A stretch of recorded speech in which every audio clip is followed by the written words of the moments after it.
Hello, welcome to the Horror of It All movie podcast. I'm Eric. Today I'm going to be doing a Severin unboxing, as well as going through a bunch of pickups with you that I have got recently. This is the box from Severin. I'm sure we'll get a whole bunch of peanuts as always. Alrighty.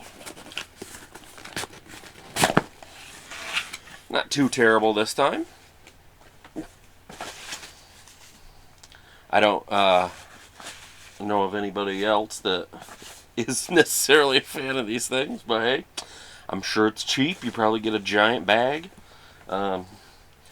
This box contains a box set and a release. This is Peter Greenaway's film Drowning by Numbers on 4K. I got the bundle with the releases. That's the inside. I'll open this with you. I'm not familiar with this movie whatsoever, or the director, so always fine with me. If you follow me on, if you've been following my channel for a while, you know I'm big on blind buys, as well as it's kind of a good happy medium. I will upgrade as well as do blind buys. That's the inside. Do we have a reverse? No reverse. That's the movie right here.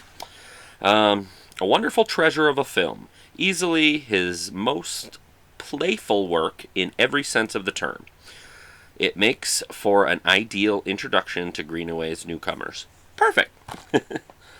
One of Greenaway's finest. It showcases his unique brand of cinema with a beautiful teasing imagery while perfectly mirroring the literary riddle of murder, morality, and sexual solidarity. This movie is from 1988, which I actually did think it was newer, so cool. This is the reason why I got the bundle. Danza Macabre, Volume 1 Italian Gothic Collection. I noticed recently kind of a lot of these popping up, either it be Italian or Spanish, like Vinegar Syndrome put out a Spanish one, and so definitely an exciting time for box sets. I know I'm a weirdo. New smell. Alright, we got The Monster of the Opera. This one is Insanity Reigns Here. It's gothic, sinister, erotic, and crazy. Those willing to cross genre boundaries will be richly rewarded. This is from 1964, and it has the Italian audio track. Part gothic horror, part erotic madness. If you're a fan of delicious S&M fever nightmares from the early 70s, you're going to love this. So, alright. Monster of the Opera. This one is The Seventh Grave. I mean, I'm a sucker for anything Italian, so that's why I was all over this, of course. Even though for Severin, I pretty much buy everything. This one also is Italian audio. Entertaining and quite fun. It's full of little moments that make your heart beat faster, and this seance scene is powerfully creepy. We got an audio commentary, an interview with film historian Fabio Malini, I guess how you say his name, as well as an essay. This one I forgot to mention. We got an audio commentary with Kat Ellinger. We got an interview with the screenwriter, an interview with film devotee Mark Thompson Ashworth, as well as an archive audio interview with the director. And it also comes with a French trailer. Next up, we got Scream of the Demon Lover. Yeah, I don't know why, but when I read that, I heard Stephen Thrower in my head for some reason, reading it. And it's funny I said that because he does an interview on the disc, so that's pretty great. This has an English track and an Italian track. Irresistibly groovy 70s Euro horror. It blends Frankenstein, the Wolfman, and Jane Eyre into a heady brew that is either classically gothic and hopelessly kitsch. Kindness and violence, depravity ensue. A kinkiness kindness. It's an Italian-Spanish co-production, which is the best of both worlds for Euro horror fanatics. This is also the North American Blu-ray debut. I'm sorry, I go back. I think of things after. This is a worldwide Blu-ray debut. This one is also in the fourth one, the big one of the set, in my opinion. The one that I was familiar with, that does have an English track and an Italian track. Give me 1 second here. This also has an audio commentary with a few different people. Film historian and co-host of Nashi Cast, Rod Barnett, and Robert Monell, writer and editor of I'm in a Jess Franco State of Mind, as well as an interview with actress Erna Schurer. Sorry about that. On to Lady Frankenstein. This has been on multiple different, I guess, formats and stuff, as opposed to the other ones. This is the first official North American release, restored uncut from the negative. This has a ton of special features on it. We have an audio commentary with Kat Ellinger and Annie Rose Melamed, film scholar, as well as the host of Girls, Guts, and Giallo. Another audio commentary with Alan Jones, who is the author of Dario Argento's The Man, the Myth, and the Magic, with Kim Newman as well. We also have a featurette with actress Rosalba Nuri. Sorry, I'm terrible with names. And film historian Fabio Mali, piercing together Lady Frankenstein, piercing together Lady Frankenstein. Documentary short on the director. We also have a German documentary called The Truth About Lady Frankenstein. Clothed insert shots. I'm sure those are more probably for the TV. Let's see. Video short illustrating BBFC censorship cuts. Italian opening credits. There is a photo novel called Big Film, from Big Film Magazine. Italian Lady Frankenstein. Photo novel. Extensive image gallery, home video gallery, radio spots, TV spots, trailers. They really went all out on this one, which is good because, I mean, it's Lady Frankenstein, so I am all about it.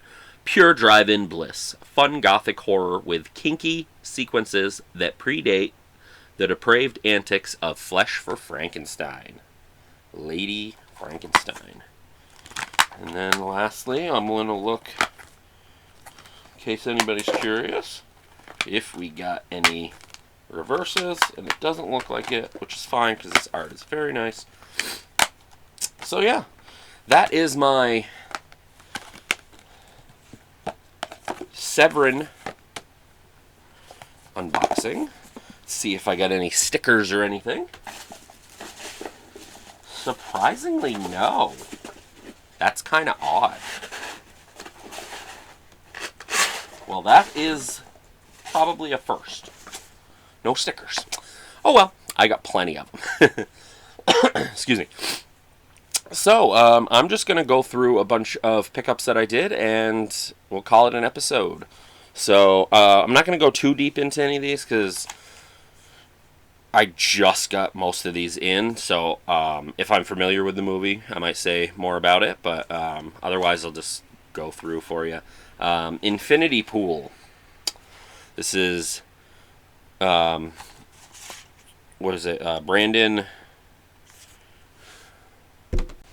This Brandon Cronenberg's newest movie, Infinity Pool, at least newest that was released physically. I have his previous movie that he put out, Possessor, but I have not actually watched that, but I've heard good things. So this is a bare bones release. It may end up getting a 4K, not sure. Wasn't that much. I just wanted to check it out. But yeah. Mia Goth is in it, of X and X, Maxine, which is coming out soon, as well as Pearl, that was in the middle, that trilogy. She is in this, as well as Alexander Skarsgård, who is... the first thing I think of course, is his brother, Bill, who played Pennywise in the most recent movies. But yeah, so... I am familiar enough with Brandon Cronenberg, being, again, associated-wise, that's David Cronenberg's son, but I have yet to see some of his newer stuff. I saw the movie Antiviral, God, probably 10 years ago. I honestly don't remember much about it, but I do know I saw that one. So, anyway, I'm just going to get this one going out of the way here. Finally, In Search of Darkness 3. I absolutely love these. They're really long, but really fun. And the cool thing is, you can... for people who maybe get overwhelmed with long... Like, it's like 5 hours or something. If you get overwhelmed by that, you can watch it in segments, too. Because they break it up by each year. This is the third one. But the really cool thing is... Unfortunately, it's the thing that held up my order, but this time, got a hard box for all three of them. Look at that art, so nice, so cool. We got the first one. I got the Corey Taylor edition of all of them, actually. This is the second one. But yeah, if anybody isn't familiar with those, I know there's other ways to watch them. I think third one might be on Shudder or something, but I wanted them physically myself. Really quick, show you a couple goodies that came with it. Like, I put it in my wallet just because I thought it was cool. You get this, like, membership card. It's just very reminiscent of a video store card. And on the alternate art, it is... Bear with me here, because it came with a couple of posters. It has the Corey Taylor art, and he's like a video store guy, and he's giving you the card. All the little in the background, like Viper from Street Trash, and stack of VHS tapes. I really miss those days. I really do. That was one of the biggest things growing up for me, was video stores. I mean,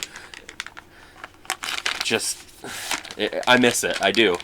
It's way more convenient now to see things, but sometimes it also makes it hard, which brings me to, with Netflix, it's kind of sad. I know more times than not I didn't know they were still doing DVDs or whatever. They went on to do Blu-rays as well. It really is unfortunate. It's like, for me anyway, I got a little slower for a while, just because I get, so many of my releases myself, but it was very handy, and it was the closest thing to a video store, really. I mean, you make your list, they send you one, you send it back when you're done. It was just fun. But at the end of the year, or not the end of the year, at the end of September, which is kind of cool because the last charge will be in August, so you're gonna get, I'll get like a month free basically. But yeah, just kind of sucks, but that's the unfortunate sign of the times. I also have this card that came. The next step in Search of Darkness is the 90s, so they're going to do two of them. It's going to be 90 to 94 and then 95 to 99. So that will be the October one, because that's when I pre-ordered this. I pre-ordered it way back in October. But yeah, back to the Netflix thing real quick. Like, it was definitely a huge part. I've been renting from them ever since it was a thing, like 25 years. It's insane. But yeah. So anyway, I have watched the In Search of Darkness 1 and 2. I am in the process of watching the third one. The other two I watched right along, but it's hard to set aside 5 hours. So I watched 80 and 81, which for anybody that's curious or had followed that, I don't know. I've been doing my top 10 favorite horror movies of each year in the 1980s, and I'm always stalling on it, but 1988 I will be doing really soon, and then I'll get 89 out soon after, just so I can finish that and then figure out what else I want to do for rankings. I definitely have ideas for certain actors and things like that. So anyway, back to what I was doing. I got the Darkman trilogy on Blu-ray. Dirt cheap on Amazon. I'm pretty sure it still is like $11. So that's pretty cool. But those are the discs. I got Scream Factory's Exorcist 3, which him and Hod went back and forth about, because don't get me wrong, I like the movie. And it's definitely a good upgrade, because I only had the DVD, and this comes with lots of extra stuff. I never got their Blu-ray. I know it's terrible to say, but I don't like this movie like everybody else likes this movie. It's good. I do like it enough to like get this. I mean, I did him and Ha about it. There was a point where I was like, nah, I don't care. But to each their own, you know. I love a lot of things that not a lot of people like too, like Dr. Jekyll's Dungeon of Death. So yeah, that probably didn't help my credibility there, but or whatever you want to call it. Anyway, this is a Criterion collection of Chilly Scenes of Winter. This came out recently. It has John Hurt in it, and that's all I needed to know. It's from the 1970s, 1979. There's that. So I am eager to check this out. Again, without having to say it with all of them, if you're new to the channel, a lot of these I don't just show them and then that's it. I do have a show called What I've Been Watching, which I'm going to be doing a new one very soon. That's another thing to look out for. But yeah, we got a Shout Factory, bare bones, of the movie Flashback with Dennis Hopper and Kiefer Sutherland. Fun little comedy there. This is a DVD. I don't usually buy many DVDs lately, but if that's what it's on, and I wanted to check this out, so I've heard mixed things, and I'm a big shot on video guy. So as far as I understand, this is shot on video. But anyway, 555.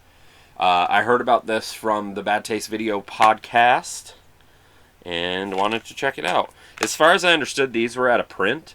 But randomly, like, one will pop up on Grindhouse or one will pop up on Massacre Video's website, and then they'll be gone. So they must just have a few kicking around. But yeah, 555. Another one that I heard about from the Bad Taste Video podcast, Black Past, which is also from Massacre Video, and it's also a DVD. It's from the same director who did The Burning Moon, if you're familiar with that. Alright, this, I don't know how it got past me, because I thought this was a newer release until I looked it up and realized this came out last year. Don't know how I didn't know about it.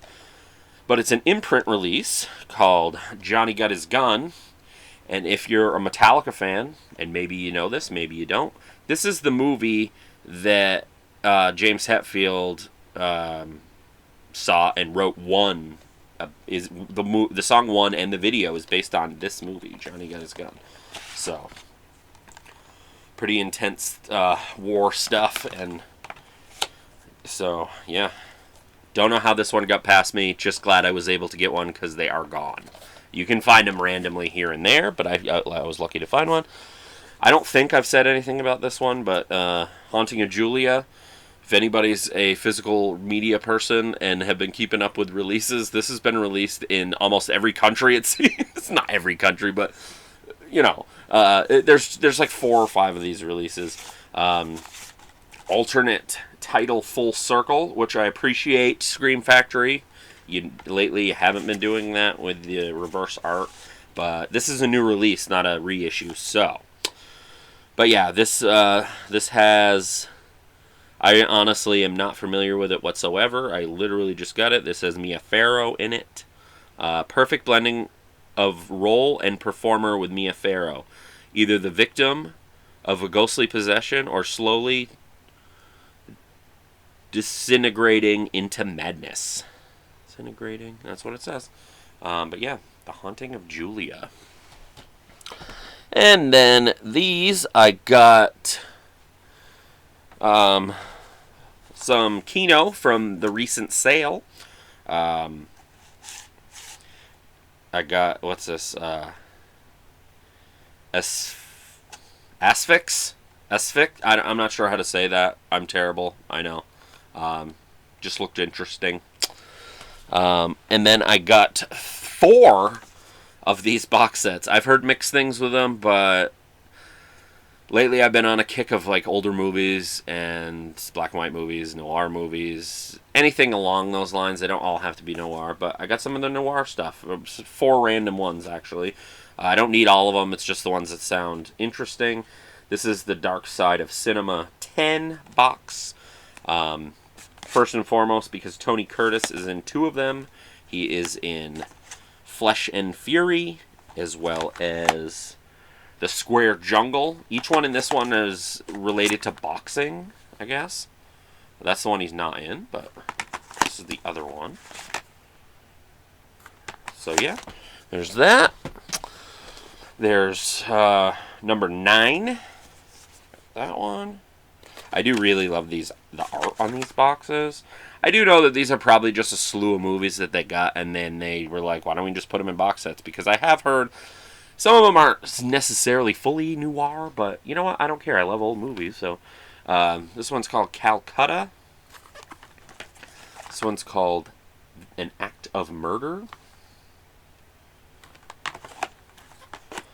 A lot of these don't really have much on it, although they do have commentary, so that's cool. Mostly, of course, by film historians and things like that, or film critic was one of them, because, well, you know, probably couldn't get many people from these movies. And this one is called 6 Bridges to Cross, also starring Tony Curtis. So I got some Tony Curtis to watch, which is pretty awesome, because I do love Tony Curtis. This is the first one. And I almost wish they continued doing it, but I get it. More movies, less movies, more movies in the future in the boxes. But the first one had 5 movies in it, and I couldn't pass it up because it was basically the same price as the other ones. We have Witness to Murder with Barbara Stanwyck. We have He Ran All the Way. Has Shelley Winters in it. I'm not familiar with John Garfield. That sounds familiar. Anyway, Storm Fear. What's that? We got that one. Oh, not familiar with them. This one is called Big House USA. And A Bullet for Joey. This is the one out of this one that I will probably watch first. It has Edward G. Robinson in it. If you're not familiar with him or really old movies that much, what is it called? Flesh and Fantasy, I believe, that Vinegar Syndrome put out as a VSL. He's in one of the stories in it because it's an anthology. But yeah, so pretty cool. I got one more of the noir box sets and a couple others from Kino, and then that's it. This one is number 13. So yeah, like I said, I'm all over the place. Again, I really like the art on these. We have Street of Chance, which stars Burgess Meredith. So that's the first one I'm watching. Enter Arsene Lupin. That's what it's called. It's Arsene Lupin. I think that's how you say that. Anyway, and this one is called Temptation. So if you're into older movies and you want to check out some older movies, and these box sets aren't that much. They're like $30 or whatever. Even they might be more than that without a sale. I think they were like 20 with the sale. But anyway, yeah. All right. Well, thank you for sticking around. I got 3 titles left here. This is not really stuff that I normally get, at least show on the channel, but it was part of the Kino stuff. So, Secret Admirer has C. Thomas Howell, Lori Loughlin, I think that's how you say her name, Kelly Preston, Fred Ward. Just a great cast, you know. Little, I guess, like romantic comedy or something from the 80s. And I got another old one from 1953 that I've actually wanted to pick up for a while. The Hitchhiker. Just look good. And last and certainly not least, I just watched this. I will be talking about this on the next what I've been watching, so I'm not going to go too much into it. But I got Savage Sisters. That art is so cool, and which is rare. Sometimes Kino doesn't do this. Got alternate artwork. This starts off as one thing, and then because I guess it was kind of advertised as like a women in prison movie, and that's like from what I got from it, maybe a tenth or not even a quarter, maybe a quarter of it, and barely. Sid Haig's in it also. He's pretty funny, but yeah, it starts off kind of serious, and then it turns kind of funny, and it ends up being a blast. It's like it's action. There's a lot of gun fights. There's explosions and all that good stuff. But it starts off as a women prison movie. But Savage Sisters, from what I understand, this movie was kind of hard to get for a while. I had heard about it, but yeah. So I will go into it a little bit more on my what I've been watching. But that's all I got right now for my recent pickups and my Severin. Be on the lookout. Like I said, I will have more videos later this week with Vinegar Syndrome and possibly another ranking. So thanks for sticking up around till the end. Like and subscribe. That would be great. I would really appreciate it. It definitely helps the channel and everything, as they say. Sorry I'm a rambler sometimes and I get off on tangents. That's just who I am. But anyway... this has been the Horror of It All Movie Podcast. I'm Eric. Until next time.